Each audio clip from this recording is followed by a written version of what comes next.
आइए बच्चों, आपका स्वागत है क्लास 6 मैथ्स में। हम लोग चैप्टर नंबर 4 आधारभूत ज्यामितीय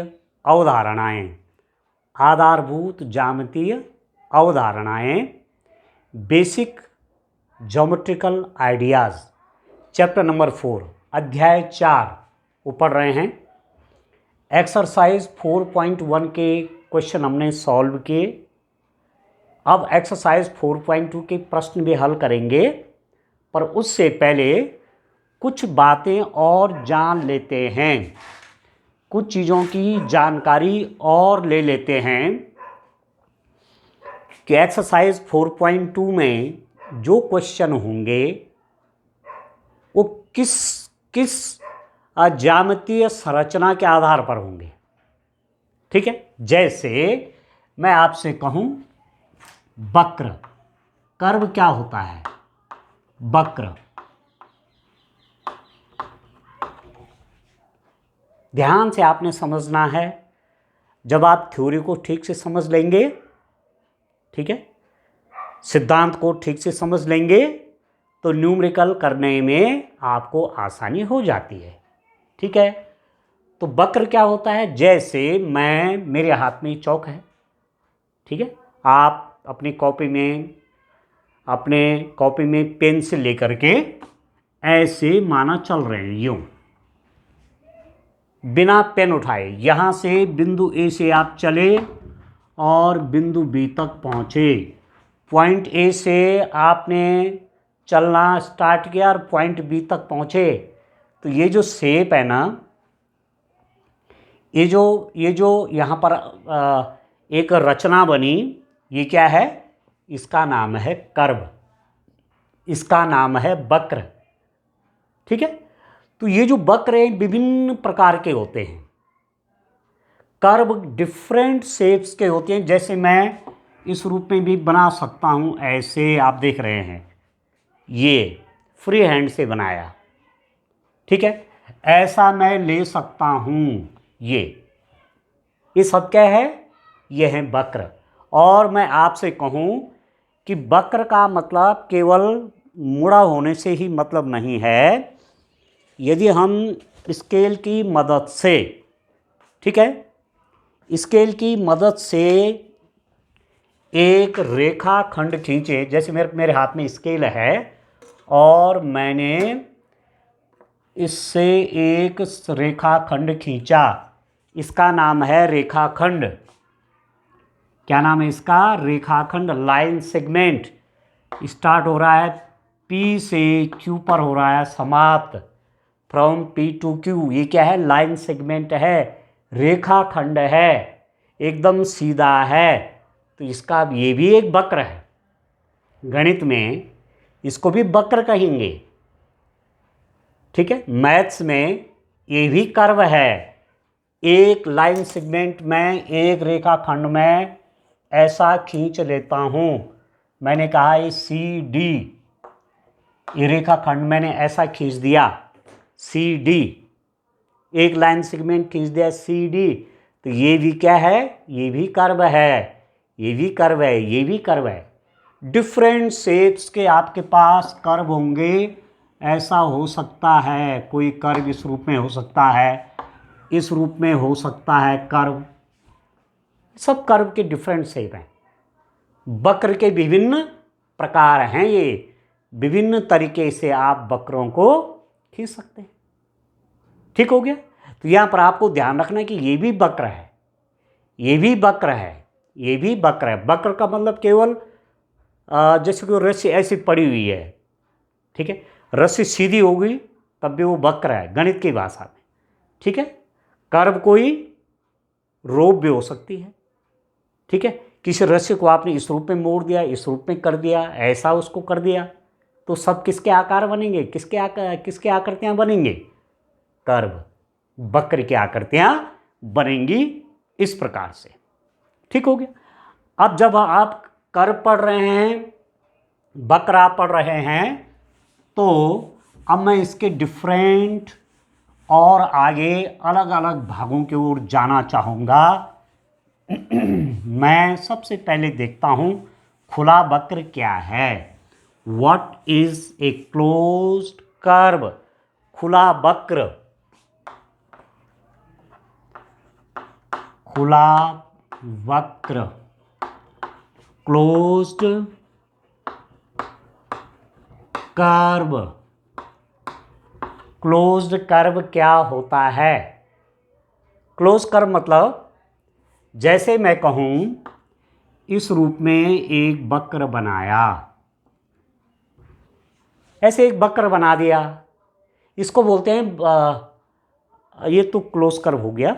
आप देखिए ये थोड़ा मैंने स्पेलिंग गलत लिख दी इसकी, इसको आप ठीक कर लेंगे। खुला वक्र पढ़ा रहा हूं आपको, तो ओपन कर्व क्या बोलेंगे? ओपन कर्व, खुला वक्र। खुला वक्र का मतलब हुआ मैंने कोई कर्व ऐसा बना दिया, एक स्टार्टिंग पॉइंट, प्रारंभ का बिंदु यहाँ, यहाँ से ये वक्र चलता गया कहाँ तक पहुँचा? यहाँ तक। पर ये दोनों आपस में नहीं मिले, ये आपस में मिले नहीं हैं, तो इसका नाम है, इसका क्या नाम है? ओपन कर्व, खुला वक्र। ठीक है, एक उदाहरण और कह सकता हूं, ये जो वक्र है ये कर्व किस शेप का है? ओपन कर्व, खुला वक्र, क्योंकि इसके दोनों सिरे आपस में मिले हुए नहीं हैं, तो यह है खुला वक्र। ठीक है, और इसी में मैं यदि बंद वक्र की परिभाषा आपको बताऊं, बंद वक्र, क्लोज्ड कर्व।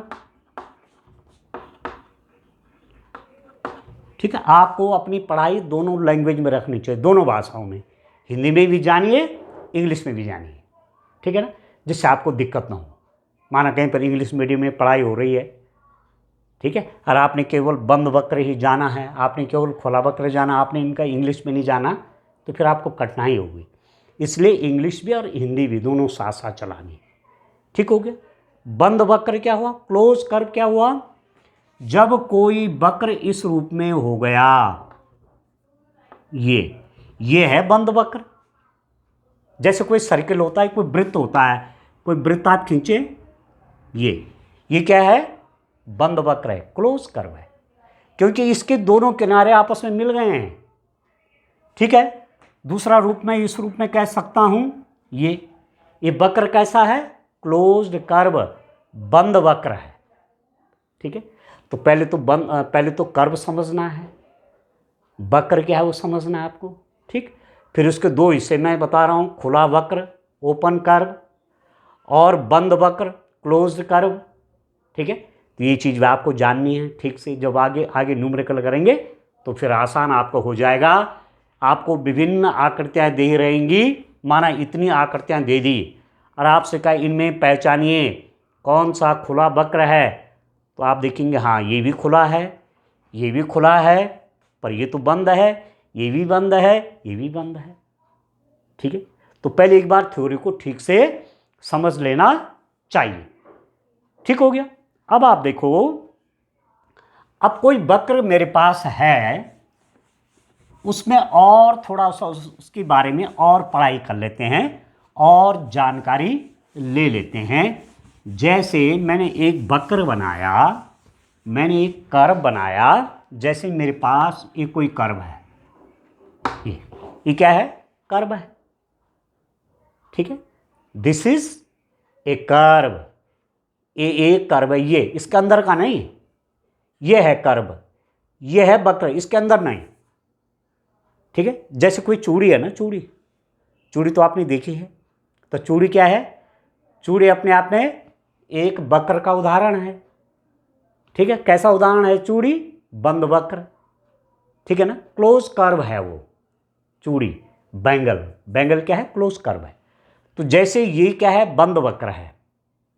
अब इसके बारे में और चीज देखिए, ऐसा हो सकता है कि इस वक्र मतलब बाहर का, ठीक है, यह है वक्र, कोई बिंदु, कोई चीज ऐसी हो सकती है, ठीक है, कि वो इसके अंदर पड़ सकती है, या इस वक्र के ऊपर पड़ सकती है, या वक्र के बाहर पड़ सकती है।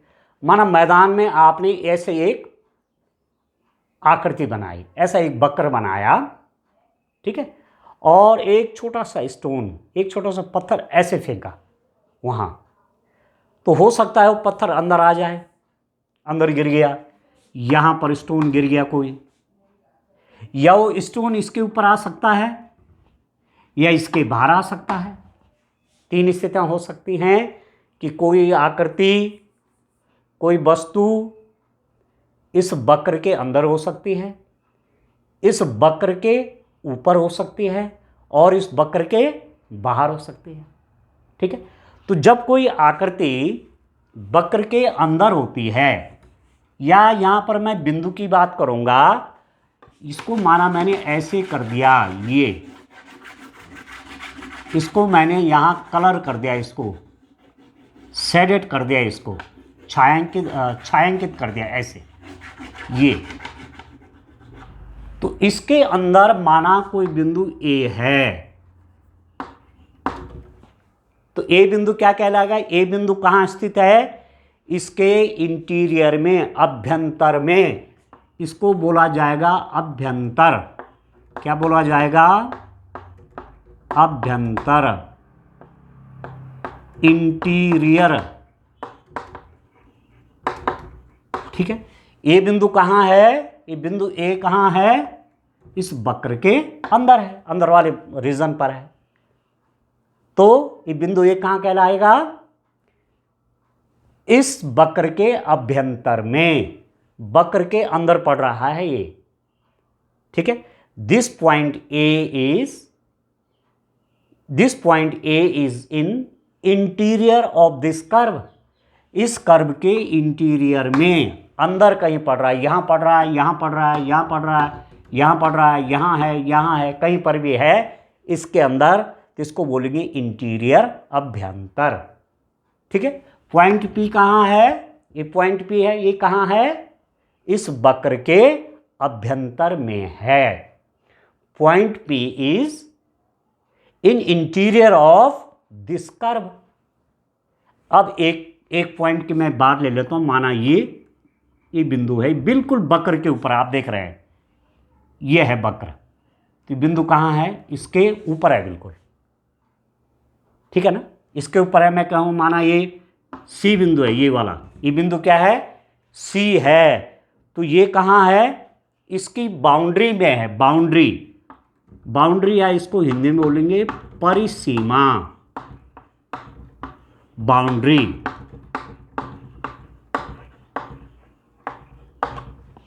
ठीक है। परिसीमा, बाउंड्री के ऊपर है, ये है ना कर्व, वक्र आपका ये है। तो ये जो पॉइंट सी है, ये कहाँ पड़ा? इसके ऊपर, ऑन द कर्व। ये क्या है? ऑन द कर्व, वक्र के ऊपर। मैं आपसे पहले कह रहा हूं कि वक्र ये है, ये जो बाउंड्री है, ये बाउंड्री है, ठीक है। ये क्या है? ये बाउंड्री है, इसको बोलेंगे परिसीमा। तो ये बिंदु सी कहाँ पड़ रहा है? इसकी परिसीमा में। Point C is on boundary, point C boundary में है, ठीक है। और एक पॉइंट बाहर है, माना ये जो डी पॉइंट है, ये कहाँ है? बहिर्भाग में, बहिर्भाग,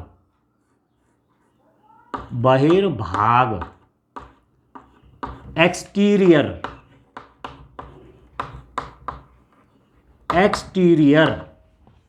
ये बाहर, जैसे पॉइंट डी, ये बिंदु डी है, ये कहाँ है? पॉइंट डी बहिर्भाग में है, क्योंकि वक्र के बाहर पड़ रहा है ये, न तो वक्र के अंदर है ये पॉइंट सॉरी, ये पॉइंट डी न तो वक्र के अंदर है, न वक्र के ऊपर है, कहाँ है?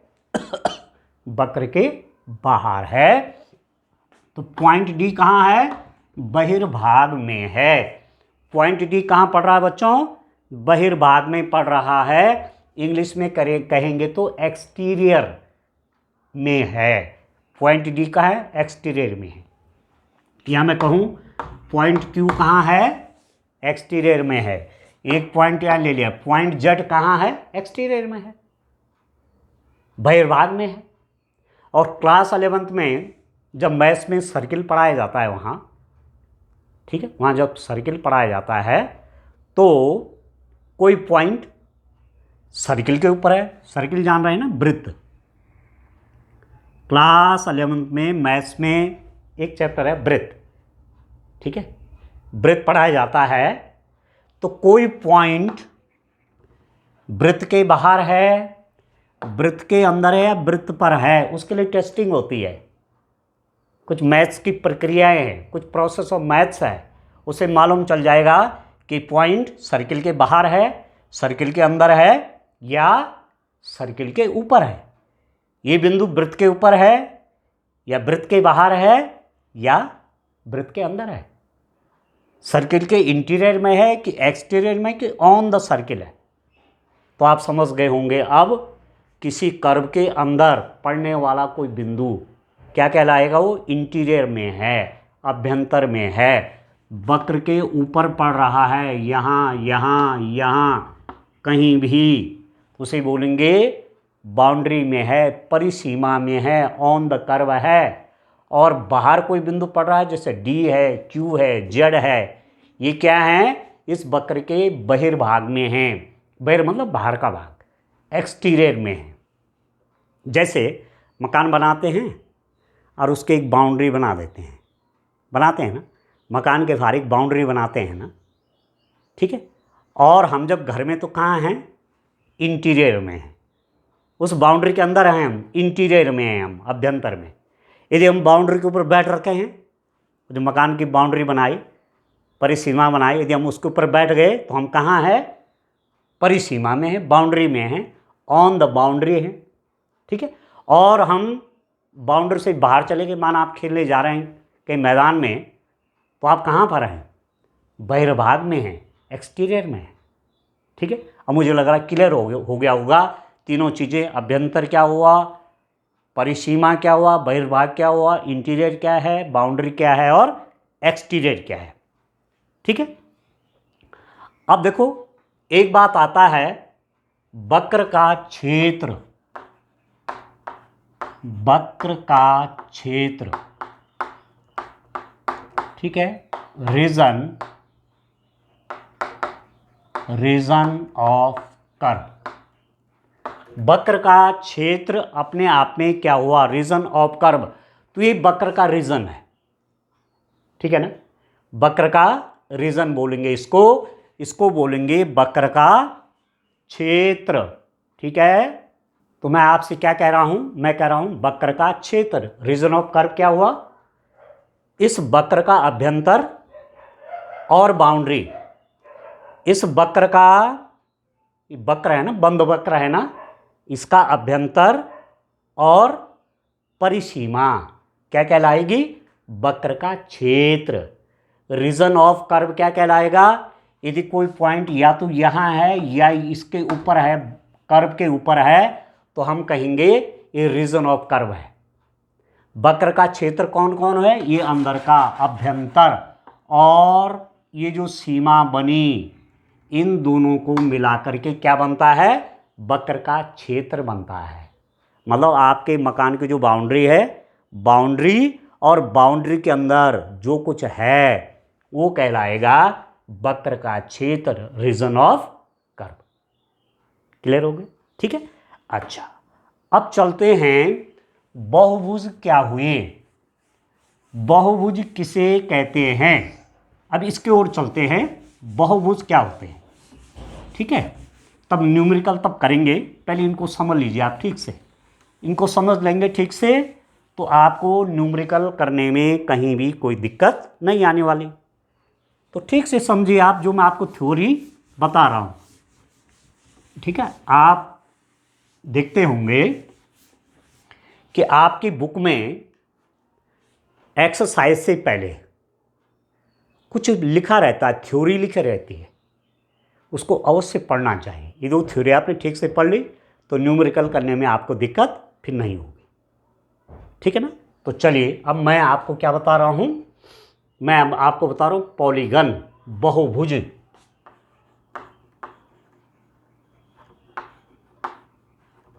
बहुभुज, पॉलीगन। बहुभुज क्या हुआ? भुज तो क्या होता? भुजाएं।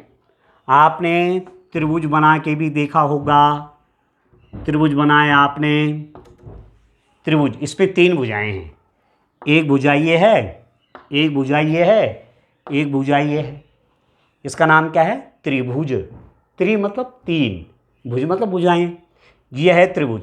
त्रिभुज में कितनी साइड्स हैं? इसका ना इंग्लिश में बोलेंगे इसको ट्रायंगल। ट्रायंगल में 3 साइड्स हैं। एक साइड ये है, एक साइड ये है, एक साइड ये है। अभी जो साइड हैं, ये जो साइड हैं ये कैसी हैं? ये, इनको क्या बोलते हैं? रेखाखंड। रेखा नहीं कहेंगे। रेखा कब बनेगी? रेखा के लिए तो दोनों तरफ ऐसे एरो मार्क करना पड़ेगा, तब जाके लाइन है, तब जाके रेखा बनेगी। इसका मतलब ये है अनंत पर, ये वाला हिस्सा भी कहाँ है? अनंत पर। हमको केवल दिख रहा है बीच का। जब ऐसा रहेगा, जैसे माना मैंने कहा ए बी, तो ये है रेखाखंड, लाइन सेगमेंट। तो रेखाखंडों से बनी हुई बंद आकृति, रेखाखंडों से बनी बंद आकृति को क्या बोलते हैं? बहुभुज कहते हैं। ठीक है। A close figure made by line segment. Line segment से जब कोई क्लोज कर्व बन गया, ठीक है ना, ठीक है ना, लाइन सेगमेंट से एक क्लोज हो गया ना, बंद हो गया ना, ये तो इसको क्या कहेंगे? पॉलीगन, बहुभुज। और आप जानते हैं इसका नाम त्रिभुज है बहुभुज, पर बहुभुज के अंदर त्रिभुज। तो कोई बहुभुज बनाना है तो कम से कम हमारे पास 3 रेखाखंड होने चाहिए, 3 लाइन सेगमेंट होनी चाहिए। जैसे यहां पर मैं इसका नाम लिख दूं ए बी सी।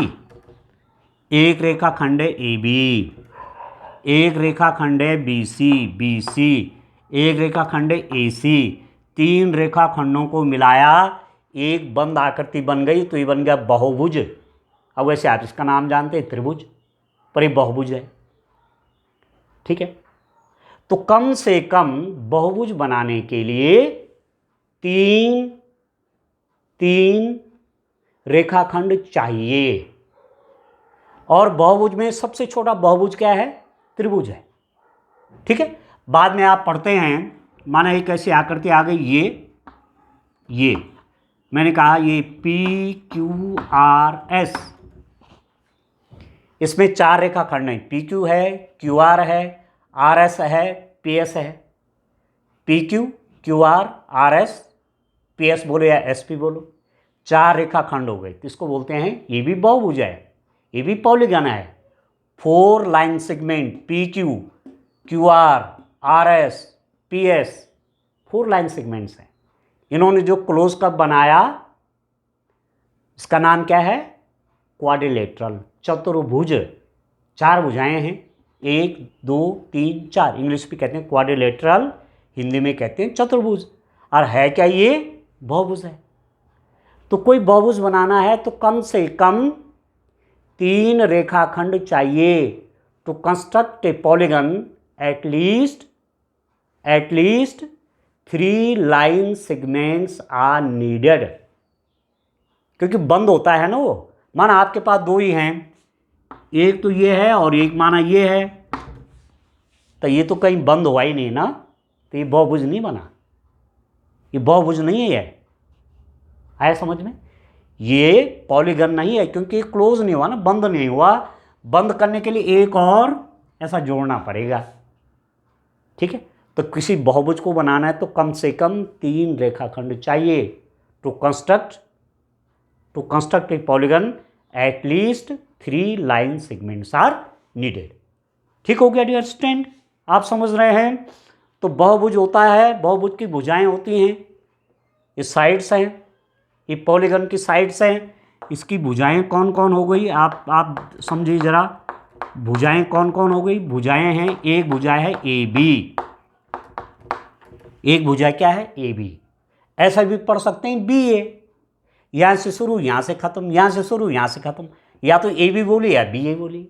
ठीक है। एक भुजा ए बी है, दूसरी भुजा बी सी है, बी सी, और तीसरी है सी ए। एक साइड कौन सी होगी? साइड, साइड बोलो, भुजा बोलो। एक साइड ए बी हो गया, एक साइड इसकी बी सी है, और एक साइड इसकी सी ए है। और इसका अपने आप में नाम क्या है? A B C. इस पॉलीगन का नाम क्या हो गया? ए बी सी, ऐसा पढ़ रहा हूं, ए बी सी। ठीक है, तो एक तो भुजाएं हो गई, दूसरे होते हैं शीर्ष, वर्टेक्स। वर्टेक्स क्या हुए? जहां पर दो रेखाखंड मिल रहे हैं, जैसे ये और ये यहां पर मिल रहे हैं, तो ये है शीर्ष, ये वर्टेक्स बन गया। ठीक, ये रेखाखंड और ये रेखाखंड मिल रहे हैं यहां पर, तो ये बन गए वर्टेक्स, ये शीर्ष हो गया। ये और ये रेखाखंड यहां पर मिल रहे हैं, तो ये बन गया वर्टेक्स, ये शीर्ष हो गया। तो शीर्ष कौन कौन हो गए? वर्टेक्स कौन कौन हो गए? ए कॉमा बी कॉमा सी। ठीक है ना, ये वर्टेक्स हो गए इसके, ए बी कॉमा सी हो गए।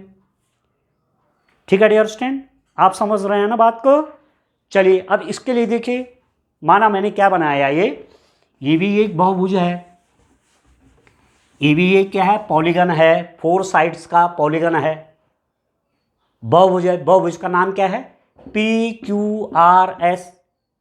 एक ऑर्डर में चलेंगे, या तो नाम ऐसे पढ़ेंगे या ऐसे पढ़ेंगे, तो मैं ऐसा पढ़ रहा हूं पी क्यू आर एस, ये इसका नाम हो गया। इस बहुभुज का नाम है, इस बहुभुज का नाम क्या है? इस पॉलीगन का क्या नेम है? इस पॉलीगन का नेम क्या है? P Q R S. इस बहुभुज का नाम क्या है? P Q R S, P Q R S. अब इसमें भुजाएं कौन कौन है? इसकी साइड्स देखिए आप, भुजाएं, साइड्स देखिए, पी क्यू, एक भुजा है पी क्यू। ध्यान से समझना, मैथ्स आसान होती है, तो थोड़ा एक बार हम समझ जाएं तो हमको बहुत आसान लगने लगती है। ठीक है, एक भुजा है पी क्यू, एक है क्यू आर, ठीक है ना, एक है क्यू आर, एक है आर एस, और एक है एस पी। पी क्यू एक साइड ये हो गई, पी क्यू साइड, ये क्यू आर साइड है, ये आर एस साइड है, और ये एस पी साइड है। ठीक है, कौन कौन साइड्स हो गई? Side P Q, side Q R, side R S, side S P. आप ऐसा ही पढ़ सकते हैं कि पी एस एक साइड है, एस आर एक साइड है, आर क्यू एक साइड है, क्यू पी एक साइड है। तब नाम मैं दूसरे हिसाब से बोलूँगा, तो मैं यहाँ से बोल दूंगा। माना मैंने यहाँ से कहा एस आर क्यू पी, ये भी एक बहुभुज है, यहाँ से मैंने शुरू कर दिया। ठीक है, तो एक क्रम से चलना है, ये कोई क्रम से चलना है, ऐसा नहीं कि पी क्यू और आर में यहाँ पढ़ रहा हूँ, पी क्यू आर एस का मैंने तो पी क्यू और आर मैंने यहाँ कह दिया और एस यहाँ कह दिया, नहीं, एक क्रम से चलना पड़ेगा। पी क्यू आर एस, या यहाँ से पी क्यू आर एस, या यहाँ से पी क्यू आर एस, या यहाँ से पी क्यू आर एस, एक ऑर्डर में चलना पड़ेगा। या तो घड़ी की सुइयों की दिशा में जाइए, क्लॉकवाइज डायरेक्शन में जाइए, या घड़ी की सुइयों की विपरीत दिशा में जाइए, एंटी क्लॉकवाइज डायरेक्शन में जाइए। ठीक हो गया, तो ये भी आप समझ गए। तो ये क्या था? ये कैसा बहुभुज है? ये चतुर्भुज है, 4 भुजाएं हैं और बंद वक्र है। ठीक है, ये भी बहुभुज का उदाहरण हो गया। अब एक बहुभुज में और लिखता हूं आपको, देखिए ध्यान से समझेंगे, तो जब हम न्यूमेरिकल करेंगे तब जाकर के वहाँ हमको एकदम सब आसान होने वाला है। थोड़ा सा यहाँ हम ठीक से समझ लेते हैं। मैंने एक आकृति बनाई, आप देखिए,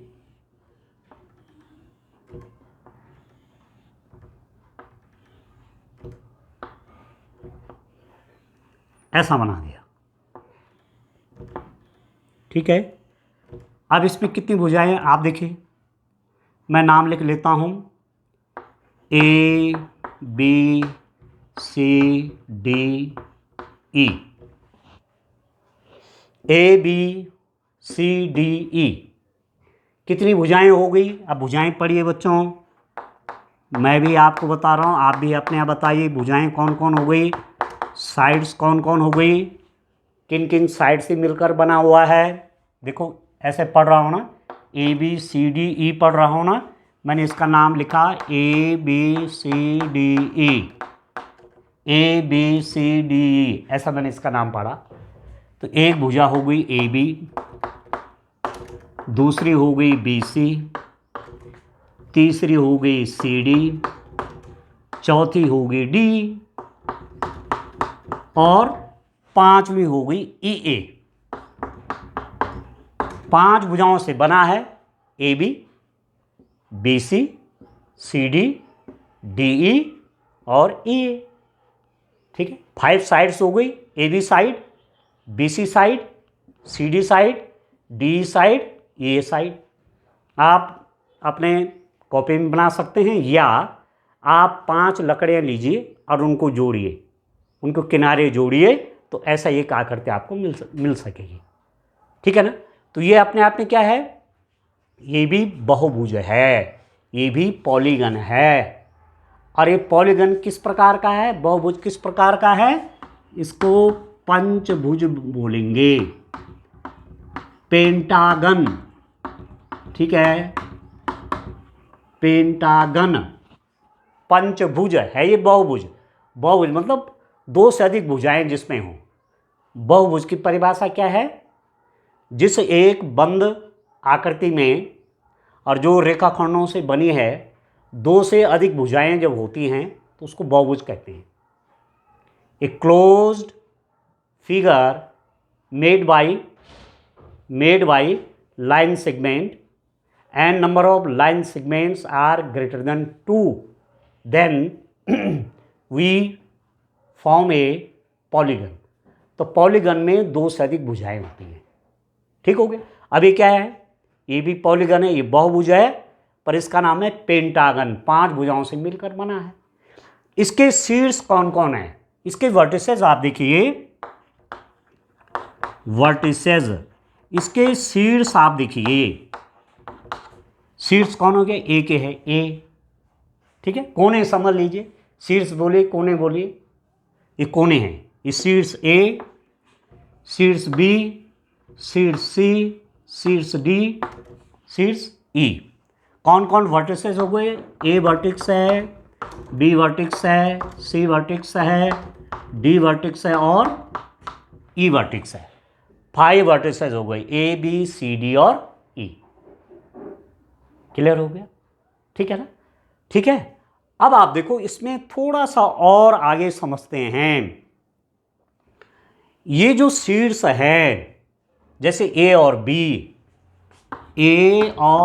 जो शीर्ष है, इनको बोलेंगे आसन्न शीर्ष, आसन्न शीर्ष,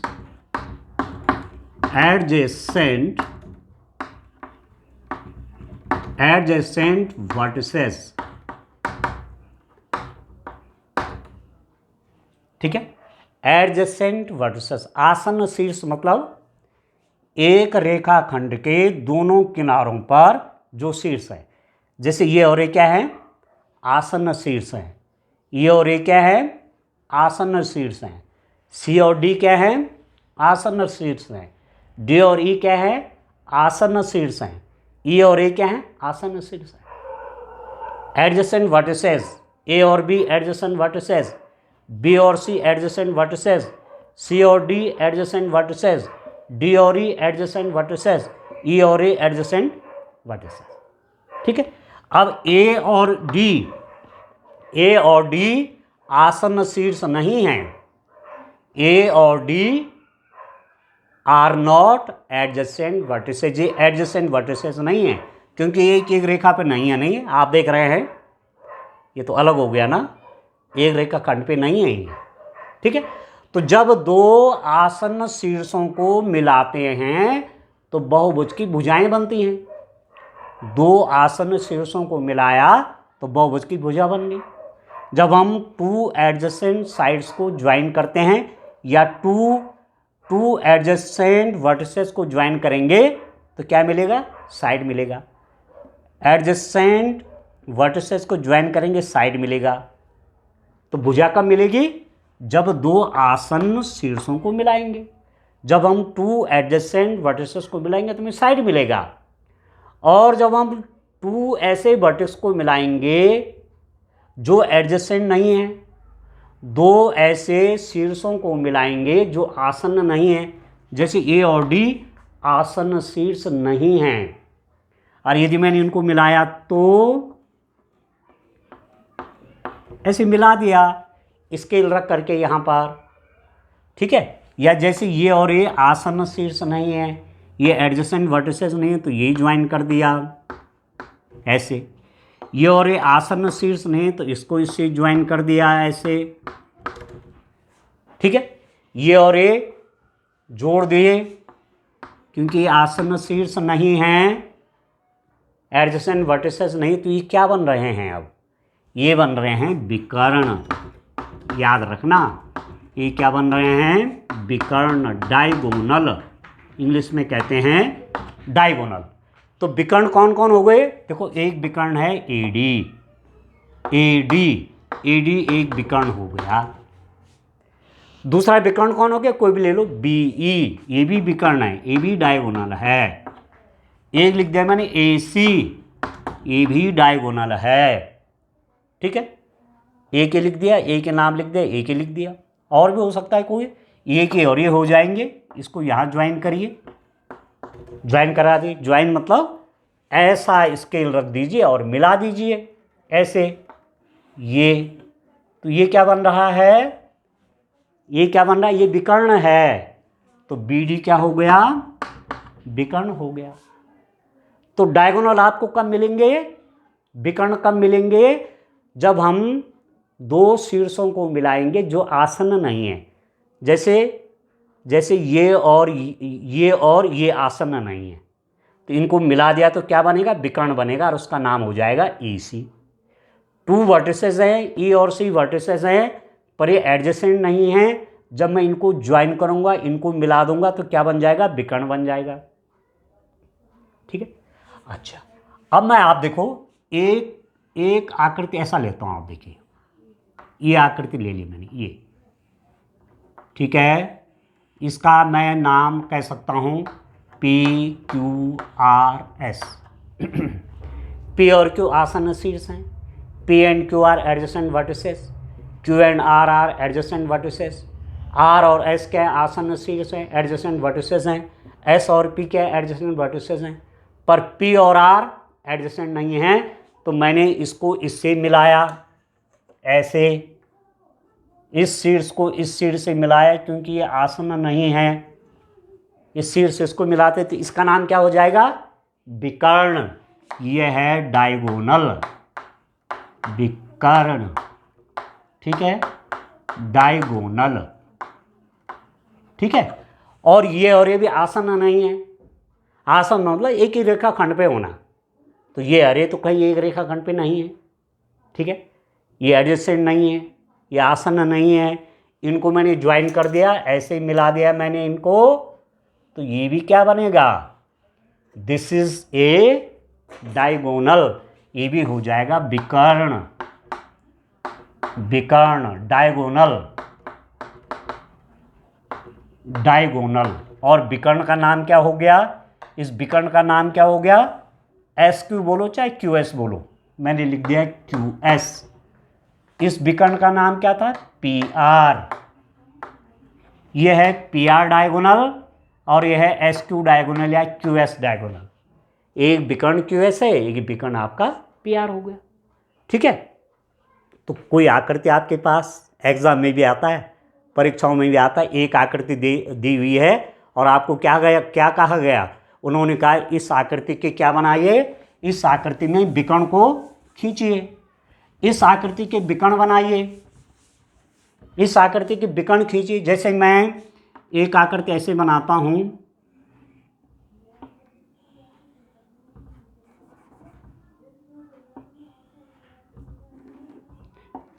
एक आकृति में ऐसे बनाए ये।